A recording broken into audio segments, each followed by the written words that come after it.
আব্বা যে কেন আমার সাথে এরকমটা করলো। ও আব্বা শোনো, তোমার সাথে কথা আছে। কচ্ছি তুমি হাবিল ভাইয়ের সাথে কি বলিছো? কই তোর নামে তো কিছু বলেনি তো। বলনি মানে? বাপে আবার আমার সামনে তুমি মিথ্যে কথা কাচ্ছাও। তোর সাথে কি মিশে কথা বলছি? হাবিলের সাথে বসে আমি দোকানে চা খাচ্ছিলাম, হাবিল আমার কি করেছে তাহলে তুমি শোনো। কিরে জুয়েল, তো চাকরি বাকরির কি অবস্থা? ভাই ওই চলতেছে কোন রকম। বাড়ির সবাই কি ভালো আছে? মোটামুটি সবাই ভালো আছে, আব্বার শরীরটা একটু খারাপ। ওর বাপের শরীরটা তো খারাপ, ও তো জানে, তা ট্রিটমেন্ট করাচ্ছে না কেন? চাচার শরীর খারাপ, তা ডাক্তার দেখাসনি? কি কন ভাই, আব্বার ডাক্তার দেখাবো না কেন? দুপুরে আমি ওই যে একটু চাষা আমড়ে যাচ্ছিলাম, তা চাচার সাথে আমার দেখা এলো। তা চাচা আমারে কি করলো তাহলে শোন। এ হাবিল দাঁড়া বাপ, কি চাচা কিছু বলবেন? তোর কাছেই যাচ্ছিলাম।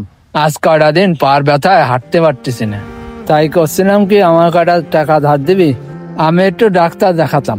চাচা আমি তো একটু কাজে যাচ্ছিলাম, তো আমার কাছে তো এখন টাকা নেই, তা পরে টাকাটা আপনার বাসায় আমি পাঠাই দিবানি। বাড়ি পাঠাই দেওয়ার দরকার নেই, তুই কোন জায়গায় থাকবি না, বিকালে আমি যাবানে। ঠিক আছে চাচা, আমি ওই মোড়ের দিকে থাকবা না, টনির দোকানে, আপনি আইসেন কানে।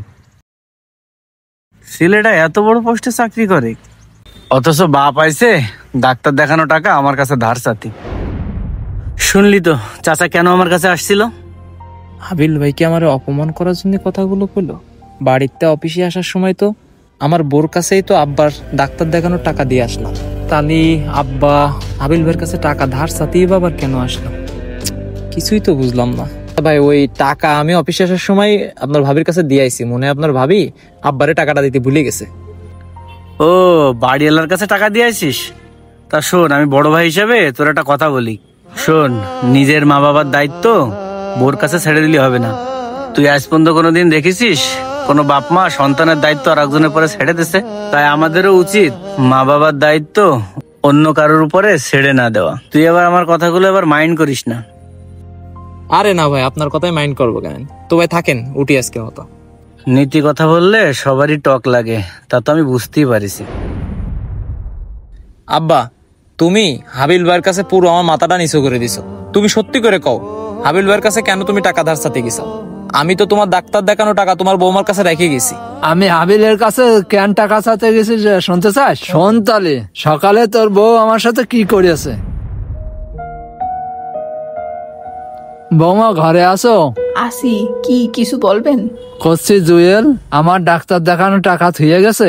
রেখে গেছে এই যে 50 টাকা, এইটা দিয়ে আপনি ওষুধ কিনে নিয়েন, আর সামনের মাসের বেতন পারি বড় ডাক্তার দেখাই দেবেন বলেছে।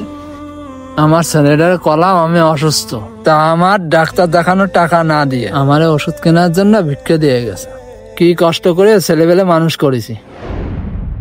এই নে তোর বোধ দেওয়া 50 টাকা, আমি খরচ করিনি। তোর টাকা তোর কাছেই রাখ, তোর টাকা আমার আর লাগবে না। আমি তো তোমার বৌমার কাছে তোমার ডাক্তার দেখানোর জন্য 50 টাকা দিয়ে যাইনি। তুই কয় টাকা দিয়ে গেছিস তাকে আমি জানি, আমারে এই দেশে। এখন তুই বল, এই 50 টাকায় কি ডাক্তার দেখানো যায়? মাথায় তো কিছুই ঢুকতেছে। হাবিল ভাইয়ের কাছ থেকে শুনে আসলাম একরকম, আব্বা কচ্ছে একরকম, তার মানে কি আমি যা ভাবতেছি তাই? আব্বা তোমার বৌমা সত্যি 50 টাকা দিছে? আমি কি বাপ হয়ে তোর সাথে মিথ্যা কথা করছি? এত সময় মনে মনে যা ভাব দিলাম তাই, বিষয় পুরো ক্লিয়ার।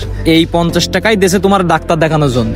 হ্যাঁ, আমি 2000 টাকা সকালে যাওয়ার সময় দিয়ে গেছি তোমার ডাক্তার দেখানোর জন্য। আর আমার দেশে 50 টাকা।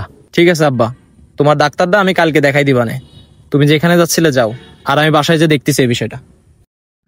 প্রত্যেকটা পরিবারেই বৃদ্ধ বয়সে মা বাবাকে দুটো খাবারের জন্য, একটু ওষুধের জন্য এমন পরিস্থিতি ফেস করতে হয়, কিন্তু কেন আপনারাই বলে যান বাকিটা।